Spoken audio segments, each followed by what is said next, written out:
Indian air force की जाबाजी को दिखाने में इंडियन फिल्म मेकर्स की हमेशा से ही दिलचस्पी रही है। अब ऑपरेशन वैलेंटाइन में एक बार फिर हम देखेंगे इंडियन एयरफोर्स किस तरीके से काम करती है, किस तरीके से देश के लिए अपनी जान लगा देते हैं इंडियन एयरफोर्स ऑफिसर्स। इसके लिए आज हमारे साथ हैं वरुण तेज और मानुषी। आप दोनों का बहुत बहुत स्वागत है। Thank you. तो वरुण, क्योंकि आपका हमारा पहला इंटरव्यू है तो थोड़ा सा आपके बचपन से शुरू करेंगे। आपने ऐसे चाइल्ड आर्टिस्ट शुरू किया था, कैसी थी चीजें तब? वो चाइल्ड आर्टिस्ट का था, that was an accident. My dad was shooting a film, तो मैं शूटिंग को गया उसको मिलने के लिए, and there was a small cameo, so they made me do.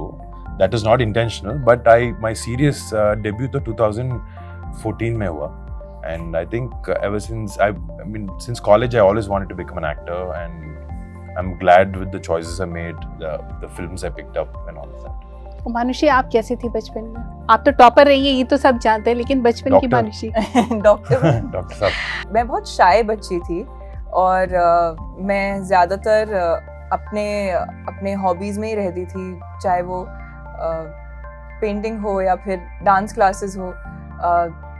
मैं ज़्यादा एक्सट्रोवर्टेड तो नहीं थी बचपन में, लेकिन even now I'm still shy. Yeah, you said no. Yeah, both of us are. I'm very shy. But I don't know. Like, my parents should answer this question for me. मैं बहुत अच्छी बच्ची थी। मेरा पढ़ाई में बहुत मन लगता था और मैं सारे ठीक काम करती थी। मैं बिल्कुल शरारती नहीं थी। ये सब आधा सच है। बट मैं कभी बचपन में मैंने कभी ये नहीं सोचा था कि मैं बड़े होके फिल्म इंडस्ट्री में काम करूँगी। मुझे परफॉर्म करना अच्छा लगता था, चाहे वो कैमरा के लिए पोज करना हो या वो स्टेज पे डांस करना हो। I used to really enjoy it, पर मैंने उसको हमेशा एक हॉबी की तरह देखा। मैंने कभी ये नहीं सोचा कि मैं बड़े होके एक्टर बनूंगी, सिंपली बिकॉज मैं डॉक्टर्स की फैमिली से थी और मेरे जितने फ्रेंड्स थे सबको डॉक्टर या लॉयर या इंजीनियर बनना था। तो that was the reality of where I was from, and then things changed. और फिर मिस वर्ल्ड के बाद फॉर मी अपॉर्चुनिटीज चेंज्ड। पर वरुण, आप जिस फैमिली से आते हो वो एक्टर्स की फैमिली है, चिरंजीवी जी, पवन कल्याण जी, अल्लू अर्जुन आपके कजिन है, तो कंपटीशन कैसे होता है घर में? मतलब इतने बड़े ऑलरेडी स्टालवर्ट्स हैं और आपके कजिन्स भी सब वही हैं और आप भी उसी इंडस्ट्री में 10 साल पूरे कर रहे हैं, तो कंपटीशन घर के बाहर रख पाते हैं या घर के अंदर भी चलता है? हमें घर के अंदर हम ज़्यादातर काम के बारे में बात नहीं करते। We usually work is at workplace, so once we come home, but once in a while we tell how things are going on, maybe about अगर मुझे एक ट्रेलर कुछ रिलीज करना है, I can send it to my cousins, just get their input about it. Like that we're like helpful to each other, but competition तो नहीं रहेगा, because we're all very secure in our own places. Like there's Chiranjeevi Garu, who's like a legend from like acting since 50-40 years, and Charnana, who's debuted like 10-20 years ago. He's doing very well. Like Banyan, like Allu Arjun, he's doing in his own space, he's doing extremely well. So I think it depends how secure you are as an actor. I think हमारे घर में तो वो difference नहीं है, competition नहीं है, लेकिन कभी-कभी like maybe a joke, that's it, but nothing seriously, no competition like that. But Manushi, आप तो आउटसाइडर हैं, आपके लिए क्या समझ में आता है चीज़ें जब आप आउटसाइडर होती है तो? मुझे पहली बात तो मैं बहुत अपने आप को फॉर्चुनेट मानती हूँ कि मुझे इतना अच्छा रिसेप्शन मिला इंडस्ट्री में, क्योंकि कई सालों बाद जब मिस वर्ल्ड का टाइटल इंडिया वापस आया तो एवरीवन वाज सब बहुत ही वार्म और वेलकमिंग थे, which was great, that was nice. पर हाँ, मैं एक अपने आप को एक आउटसाइडर इस वे में मानूंगी कि मैंने कभी मैं कभी जानती नहीं थी कि इंडस्ट्री में कैसे काम होता है, आपको आपकी पहली फिल्म मिलती है, सेट पे किस तरह का आप मतलब basically what your job requires also. तो वो सब समझने में टाइम लगा, स्पेशली फिल्म एक्टिंग कभी की नहीं थी, तो मैंने फिल्म एक्टिंग की प्रेपरेशन ही अपनी पहली फिल्म साइन करने के बाद शुरू की। तो 8-9 महीने का ही टाइम था मेरे पास प्रिपेयर करने के लिए। तो उस वे में मैं अपने आप आई थिंक मैंने बहुत कुछ सीखा है, जो चाहे वो इंडस्ट्री का वर्क कल्चर हो या फिर इंडस्ट्री में कौन क्या काम करता है, who are the names in the industry, वो सब चीज़ें मैंने शायद स्टेप बाय स्टेप पहली फिल्म साइन करने के बाद सीखी हैं। As opposed to maybe जो कोई बॉम्बे से या कोई फिल्म इंडस्ट्री से, उन्होंने शायद बचपन से उनको उन चीज़ों की नॉलेज होगी. So that way I would say that एक न्यू कमर की ही जर्नी रही है. अभी भी सीख रही हूँ, अभी थोड़ा थोड़ा now I've started to feel a little bit at home and a little comfortable, and now I've started to feel like okay, this is an industry I'm a part of. उससे पहले मुझे लगता था कि ठीक है, ये काम मैं करती हूँ और उसके बाद मैं घर जाती हूँ और फिर ये मेरी लाइफ से आउट हो जाता है. अब थोड़ा सा it's become more part of my life. तो वरुण, लगा नहीं पहले थोड़ा सा हिंदी इंडस्ट्री में ट्राई करना चाहिए था? आप ऑलरेडी सिक्योर जो उनमें से सेफ सिक्योर थे. पहले हिंदी में ट्राई करना था. नहीं, एक्चुअली 2-3 बातें हुए, लेकिन 2016-17 के टाइम पे that I had to do a Hindi film and all. But only thing that stopped me was a good script. See, intention was not that Hindi नहीं करना है कहीं और मलयालम करना है या तेलुगु नहीं करने का, but it was about the script always. And I think why this film also is because we thought point both universal है. It will appeal to every section of audience all across the country. And that is the main reason why we picked this. I think for an actor, as she said, एक phase होती है. Like when you start, you keep learning things. Then you make mistakes, you fall flat, you learn, you have successes. Again, you go back. It's like a circle. So there's always कुछ ना कुछ हम सीखते रहते हैं in our journey. And I think ultimately, when the time comes, the right movie, it's good to explore. I think for me, luckily, Operation Valentine has been that. I think it's the right film for me to come across to come in front of a larger section of audience. लेकिन आपने इसे तेलुगु और Hindi 2 languages में shoot किया. कितना difficult होता है, मतलब एक सेम शॉट को बार बार देना और 2 अलग लैंग्वेज में? स्टार्ट करने के पहले I'm a very confident person, so I thought okay, I can nail it, बहुत easy रहेगा. And I said okay, I learn Hindi. 3 महीने थोड़े हिंदी क्लासेस लिए. Especially, I mean, I can understand Hindi, but I don't have Hindi speaking friends, so it never got better. So watch Hindi films and all of that. So when I did the classes, the Operation Valentine का script और dialogues को मैं पूरा mug up कर दिया, like maybe 1 month before the film. So I knew the dialogues and all very well. So while shooting, it was kind of difficult to jump from one language to another. We thought it was very easy. क्या है, it's a different language, the same emotion and all of that, but the script of Telugu and Hindi are totally different. The words are totally different. Like the same thing, जब हिंदी में कुछ express करना है, वो अगर it's with 5-6 words, in Telugu it's only one little word. Yeah. So for that we had to go a little back and forth and try to adjust. But it had its hiccups, but I think we managed pretty well. Because luckily, because we dub our films, right? If there's any small falter with our pronunciation or anything, we kind of fixed it in the dubbing studio. मानुषी, आपके लिए तेलुगु का experience कैसा था? बहुत बढ़िया. मैंने पहले कभी तेलुगु बोली नहीं है, तो वरुण कह रहा था कि वो बहुत कॉन्फिडेंट है. मैं कॉन्फिडेंट नहीं थी शुरू में. मेरे आसपास के लोग सब बहुत कॉन्फिडेंट थे, क्योंकि उन सब ने मुझे ये प्रॉमिस किया था कि हमने बहुत सारे नॉन तेलुगु स्पीकिंग एक्टर्स के साथ काम किया है और हम आपको करा देंगे. करना खुद ही पड़ता है. पर ये था कि वहाँ पे एटलीस्ट मेरे पास गाइडेंस थी बाकी लोगों की. जैसे वरुण ने कहा कि ग्रामर डिफरेंट है. ऐसा नहीं है कि आप सेम सेंटेंस को आप बस वर्ड्स चेंज करके रेप्लिकेट कर सकते हो तेलुगु में.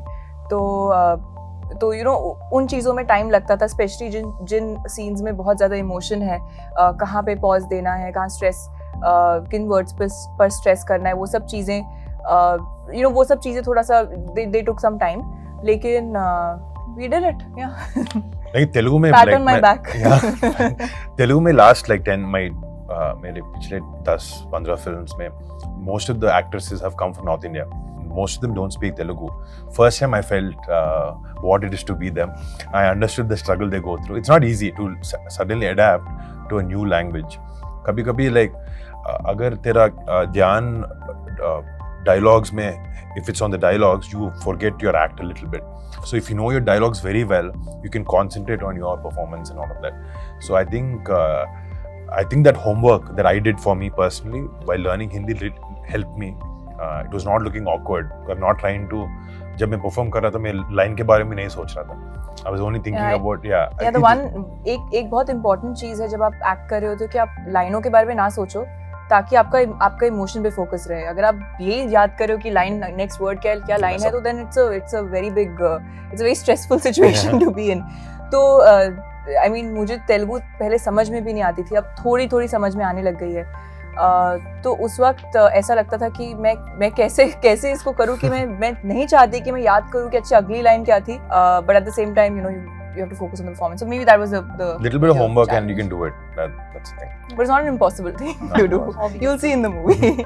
तो इंडियन फोर्स के ऑफिसर से मिलने का एक्सपीरियंस कैसा था? इस कैरेक्टर के लिए रियल एयरफोर्स ऑफिसर्स भी तो मिलना जरूरी रहा होगा. हम मिले थे. Luckily, one shooting के पहले we met few of them.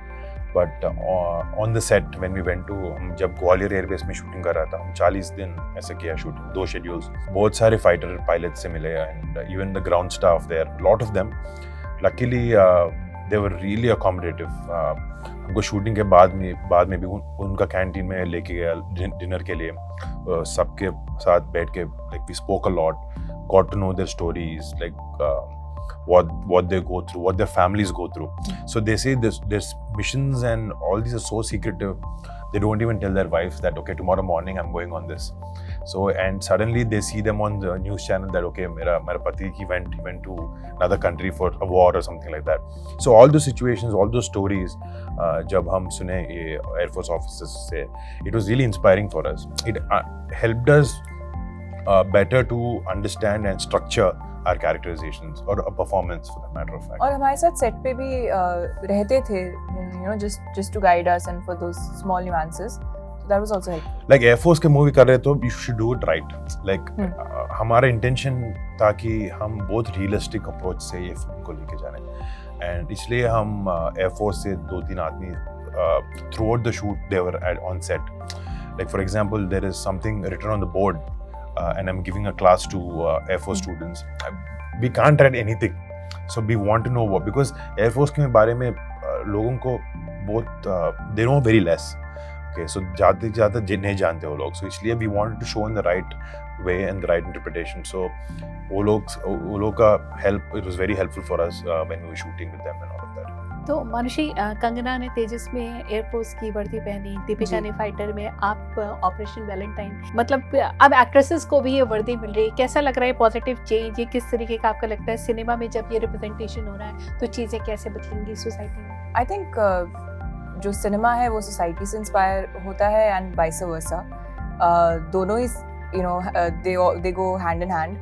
और जनरली इवन अगर हम आर्म फोर्सेस की बात करें तो वहाँ पे भी बहुत बड़ा बदलाव आया है कि ज़्यादा महिलाएं आर्म फोर्सेस में भर्ती हो रही हैं. इसीलिए यू नो मेरा कैरेक्टर एक एक्चुअल एयरफोर्स ऑफिसर से इंस्पायर्ड है. तो क्योंकि एक female you know radar controller है, तो इसीलिए यू नो मुझे ये कैरेक्टर दर्शाने को मिल रहा है. At the same time I am sure कि अगर यू नो जब लड़कियाँ इस तरह के कैरेक्टर्स को स्क्रीन पे देखेंगी तो उनको भी समझ आएगा कि एक फीमेल एयरफोर्स ऑफिसर की लाइफ कैसी होती है, और and they will also be inspired join you know the air force. तो both go hand in hand. तो वरुण, अभी तेजस आई, फिर फाइटर आई, अब ऑपरेशन वैलेंटाइन, इंडियन एयरफोर्स की ही बात हो रही है, पड़ोसी देश मुल्क पे ही हम बात कर रहे होंगे, ऑपरेशन वहीं पे होगा. तो क्या चीज़ें दिमाग में थी, क्योंकि बैक टू बैक ये फिल्में आ रही हैं और आपकी भी उसी लाइन में आ गई एक तरीके से? One thing is I am happy because when जब मैं स्क्रिप्ट ओके किया तब that time all these information about these films is not there. So when I see Hollywood, the amount of war films they make are humongous. बहुत सारे फिल्में करते वो लोग. Then मैं सोचा कि साउथ में, see first I didn't think about Hindi, मैं सोचा तेलुगु में एरियल कॉम्बैट मूवी का ये पहले मूवी है. So I thought this is the reason why for my audience I have to pick this. Then I was like, okay, I heard the script. It was so universal, and it was based out of something that happened in 2019, which people know about it, but they know like just bits and pieces of it. They don't know the complete picture of it. So we thought, okay, it's important for us to pick it up and show them what actually happened. So, but when I see Tejas or Fighter or anything, I think it is welcoming. See, ultimately, content should be good. It will fly with people. But it's welcoming that people are thinking in this approach now, trying to make, like as you said, to make a film based on Tejas, like where Kangana is playing. It's a very welcoming change that she's the hero of the film. And even in this film where Manushi's character is playing, it's no less than mine. They're equally important parts, characterization that we play that, you know, brings victory to our country in the film. I think it's very important that that balance is there, Abhi. No women or men, it's like everyone is doing, and great films like this are being made in our industry. लेकिन gulf countries में ऐसी फिल्में जिसमें nationalism, खासतौर से Indian nationalism की हम बात करेंगे, तो वहाँ पे बैन भी करनी के आती हैं, तो ये चीज़ें भी दिमाग में थी, कुछ ऐसा था कि हम फिल्म ऐसी बनाएं जो दूसरी कंट्रीज में भी रिलीज हो. So हमारे I mean I don't know why वो बैन क्यों हुआ, कौन सी कंटेंट की वजह से हुआ, but I know for a matter of fact हम ये फिल्म क्यों स्टार्ट किया. हमारा आइडिया था कि हम दूसरे देश को गलत दिखाना, वो हमारा इंटेंशन नहीं था. हमारा इंटेंशन था कि हमारा पायलट्स जब पैदा होते हैं, since the time they want to become a fighter pilot, how they are trained, how they are mentally balanced, how their families take care of them, or what their wife goes through, or what the husband goes through, or how critical every mission is, how risky every day is. Like ज़्यादातर उनकी lives पे है. It was more about not glorification of countries or defamation of someone else. It's about glorification of a fighter pilot or the Air Force as a entity. That is what we want to show. It's not हम वहाँ गया, हम we won over someone. That is not the main intention. The main intention is what we go through as a country. See, when I met the fighter pilot, उन्होंने बोल रहे थे कि both लोगों के kids, they don't know that Air Force is a very cool job. So with this film, if you show what we go through, we want someone to be inspired. So our reason is like tomorrow someone watches our film and some young kid wants to become an Air Force pilot. I think that is our success.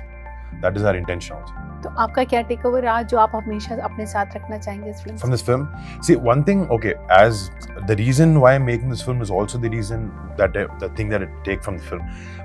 Before I started on this project, there is a little information I knew about what our soldiers and pilots and all of them go through. When I read the script, when I met them, जब मिला था, जब I got to know their stories and all of that, my respect was always there. Always soldiers के बारे में we all have huge respect towards them, but I feel like there are more stories that people have to know. So every time to time, like as an actor, how can I be responsible is once in a while, other than making commercial films, other than making comedies, maybe romantic films, every now and then if I can make a film which is responsible like this, which is about people like who are guarding our skies and our country, it's good to make stories of our real heroes also. That is our intention. Intention is not to bash. Intention is to show what our guys go through. Yeah, Manushi. मेरे लिए take away एक इस character से रहेगा कि उनका जो work ethic है, वर्क कल्चर है, किस तरह से वो अपनी पर्सनल चीज़ों को अलग रख के अपना role as an armed person in the armed forces उसको किस तरह से वो समझते हैं और किस तरह से प्ले करते हैं. I think that is one thing which I found very very impressive. तो वो चीज़ मैं शायद साथ लेके जाऊंगी कि आप कैसे अपनी पर्सनल चीज़ों को, अपने जो डिफरेंसेस हैं उनको अलग रख के किस तरह से आप इतने हाई स्ट्रेसफुल सिचुएशन में भी आप सही डिसीजन ले पाएँ. वो जो एक डिसिप्लिन होता है एंड एक मेंटल फोकस होता है, वो मेरे लिए बहुत don't let the emotion and that impressed me a lot. तो I think that is something which I would like to implement in my own life. चलिए, आपका ये ऑपरेशन बॉक्स ऑफिस पे भी सफल हो. Thank wish you. You all the best. Thank you so much. Thank you.